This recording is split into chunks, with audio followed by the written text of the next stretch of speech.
നല്ലൊരു അവധിക്കാലം നാട്ടിൽ ആഘോഷിച്ച് തിരിച്ച് കുവൈറ്റിലേക്ക് മടങ്ങുന്നു. കുവൈറ്റിലെ ഫ്ലാറ്റിലെത്തിയതും യാത്രാക്ഷീണത്താൽ ആ കുടുംബം പെട്ടെന്ന് കിടന്നുറങ്ങുന്നു. എന്നാൽ ആ ഉറക്കത്തിൽ നിന്ന് അവർക്ക് പിന്നീട് എഴുന്നേൽക്കാൻ സാധിച്ചില്ല. 2 കുട്ടികളടങ്ങുന്ന 4-അംഗ കുടുംബം ഒരിക്കലും ഉണരാൻ സാധിക്കാത്ത ഉറക്കത്തിലേക്ക് വീണുപോയി.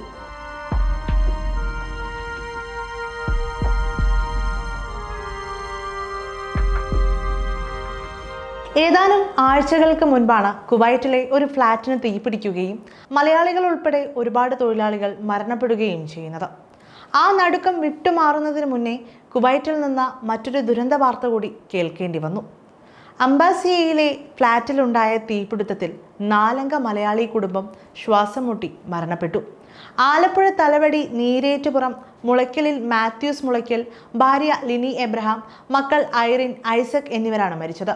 നാട്ടിൽ അവധി ആഘോഷിക്കാനെത്തിയ ഇവർ വ്യാഴാഴ്ച വൈകിട്ടാണ് മടങ്ങിപ്പോയത്. കുവൈറ്റിലെ റോയിട്ടേഴ്സ് കമ്പനിയിലെ വിവര സാങ്കേതിക വിഭാഗത്തിൽ ജീവനക്കാരനാണ് മാത്യു. ലീനി എബ്രഹാം അദാൻ ആശുപത്രിയിൽ സ്റ്റാഫ് നഴ്സാണ്. മകൻ ഐസക് ഭവൻ സ്കൂളിലെ 2-ാം ക്ലാസ് വിദ്യാർത്ഥിയും ഐറിൻ ഇതേ സ്കൂളിലെ തന്നെ 9-ാം ക്ലാസ് വിദ്യാർത്ഥിനിയുമാണ്. മരിച്ച 4 പേരുടെയും മൃതദേഹങ്ങൾ ഇപ്പോൾ മോർച്ചറിയിലാണുള്ളത്.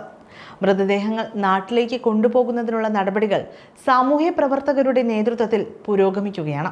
രാത്രി 8 മണിയോടെയാണ് 2-ാം നിലയിൽ ഇവരുടെ ഫ്ളാറ്റിൽ തീപിടുത്തമുണ്ടാകുന്നത് എന്നാണ് അയൽവാസികളിൽ നിന്ന് ലഭിച്ച വിവരം. ഉറങ്ങിക്കിടന്ന 4 പേരും വിഷപ്പുക ശ്വസിച്ച് ശ്വാസം മുട്ടി മരണപ്പെടുകയായിരുന്നു. ഷോർട്ട് സർക്യൂട്ടാണ് അപകട കാരണം എന്നാണ് നിലവിൽ ലഭിക്കുന്ന വിവരം. അതേസമയം മലയാളികൾ തിങ്ങിപ്പാർക്കുന്ന മേഖലയാണിത്. അഗ്നിരക്ഷാ സേനയെത്തി ഫ്ളാറ്റിന്റെ വാതിൽ തല്ലി തകർത്ത് അകത്തു കടന്ന് കുടുംബത്തെ പുറത്തിറക്കാനുള്ള ശ്രമം നടത്തിയെങ്കിലും അപ്പോഴേക്കും 4 പേരുടെയും ജീവൻ നഷ്ടമായിരുന്നു. ഫ്ളാറ്റിലെ AC-യിൽ നിന്ന് തീ പടർന്നുണ്ടായ വിഷപ്പുക അപ്പോഴേക്കും അവിടെ നിറഞ്ഞിരുന്നു.